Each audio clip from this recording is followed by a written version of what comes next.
ہمارے بورڈ کے سابق صدر اور عالم اسلام کے عظیم ترین امام مفکر اسلام حضرت مولانا سید ابو الحسن علی ندوی نے کلکتے کے ایک اجلاس میں، جس میں بھی شریک تھا، اس میں انہوں نے مسلمانوں سے، جس میں 5 لاکھ مسلمانوں کا مجمع تھا، اس میں انہوں نے مسلمانوں سے کہا تھا ہم حکومت سے کہیں گے، اور 1 بار کہیں گے، اور 2 بار کہیں گے، اور 3 بار کہیں گے، اور صاف صاف کہیں گے کہ آپ مسلم پسند اللہ کو ختم نہیں کر سکتے، آپ قانونی شریعت میں تبدیلی نہیں کر سکتے، آپ یکساں سول کوڈ کو نافذ نہیں کر سکتے۔ اس ملک کے آئین نے ہر قوم کو، ہر اقلیت کو حق دیا ہے کہ وہ جس مذہب پر چاہے، جس تہذیب پر چاہے عمل کرے، اس کو پروپیگیٹ کرے، آپ اس کو بدل نہیں سکتے۔ ہم حکومت سے کہیں گے اور بار بار کہیں گے، لیکن انہوں نے اس کے بعد کہا تھا مسلمانوں ہم حکومت سے کہیں گے 1 بار 2 بار 3 بار، لیکن ہم تم سے کہیں گے 10 بار، اور حکومت کی اگر ہم ہاتھ پکڑیں گے تو اے مسلمانوں ہم تمہارا گریبان پکڑیں گے۔ اس کے بعد جو کچھ انہوں نے کہا تھا، میں اپنے لفظوں میں اس کو آپ سے کہنا چاہتا ہوں، کون سا قانون ہے جو آپ کو اس پر مجبور کرتا ہے کہ آپ اپنے بچوں کو اعلیٰ تعلیم نہ دلوائیں؟ کون سا قانون ہے جو آپ سے یہ کہتا ہے، بھارت سرکار کا یا مہاراشٹر سرکار کا کون سا قانون ہے جو آپ سے کہتا ہے کہ آپ اپنی شادیوں میں فضول خرچیاں کریں، آپ ذرا سے غصے میں آ کر اپنی عورتوں کو طلاق دے دیں، اور وہ بھی 3 طلاق دے دیں، جو تمام مسالک کے نزدیک حرام کام ہے؟ کون سا قانون ہے جو آپ سے کہتا ہے کہ آپ اپنے وقت کو برباد کریں، اپنے مال کو برباد کریں، اپنی آمدنی کو برباد کریں؟ کون سا قانون ہے جو آپ سے کہتا ہے کہ آپ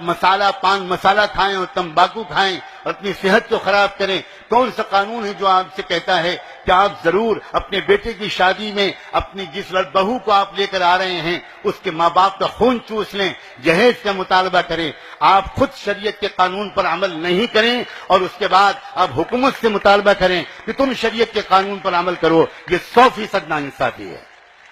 یہ 100% ناانصافی ہے۔ آج آپ کو اپنے ان گناہوں سے توبہ کر کے اٹھنا ہوگا، اور یہ عہد کر کے اٹھنا ہوگا، نہ ہم جہیز کا مطالبہ کریں گے، بلکہ مطالبہ کسی قیمت پر ہم جہیز کے لین دین نہیں کریں گے۔ آپ جانتے ہیں جس وقت وہ لگی ہوئی بارات جاتی ہے شہنائیوں کی گونج میں، آپ جس راستے سے بارات کو لے کر جاتے ہیں، کسی نہ کسی کچے پکے گھر میں اگر کسی غریب لڑکی نے تکیے میں منہ چھپا کر 2 آنسو بہا دیے کہ میرا باپ بھی مالدار ہوتا تو مجھے بھی کوئی بیاہ کر سسرال لے جاتا، ان 2 آنسوؤں کی نحوست کے نتیجے میں ہو سکتا ہے اسی رات اللہ تعالیٰ کی طرف سے فیصلہ ہو جائے کہ اس رشتے میں نا اتفاقی ڈال دی جائے گی، بے برکتی ڈال دی جائے گی، اور یہ رشتہ ٹوٹ کر رہے گا۔ پھر آپ ہزاروں بزرگوں سے تعویذ لاتے رہیے، مظلوم کی آہ کے نتیجے میں جو مصیبت آیا کرتی ہے اس مصیبت کو کوئی دنیا کی ولی، بڑے سے بڑے ولی کی تعویذ دور نہیں کر سکتی۔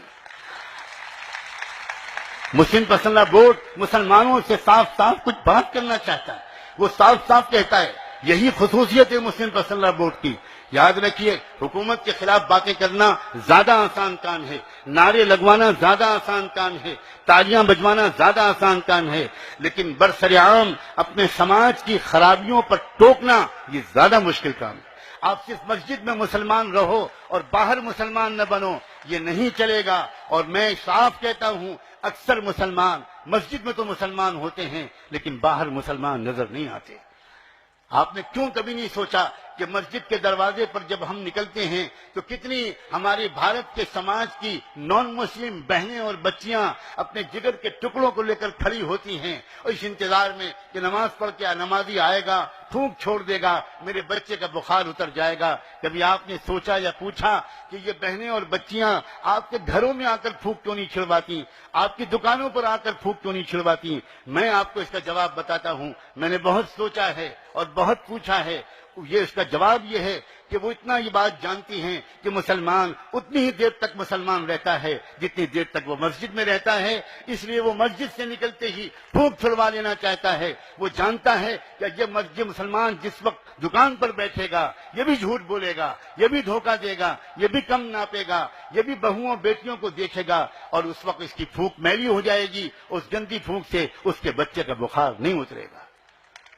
آل انڈیا مسلم پسندہ بورڈ کی پکار یہ ہے کہ تم اپنے پورے مسلمان بنو، تم مسلمان بنو،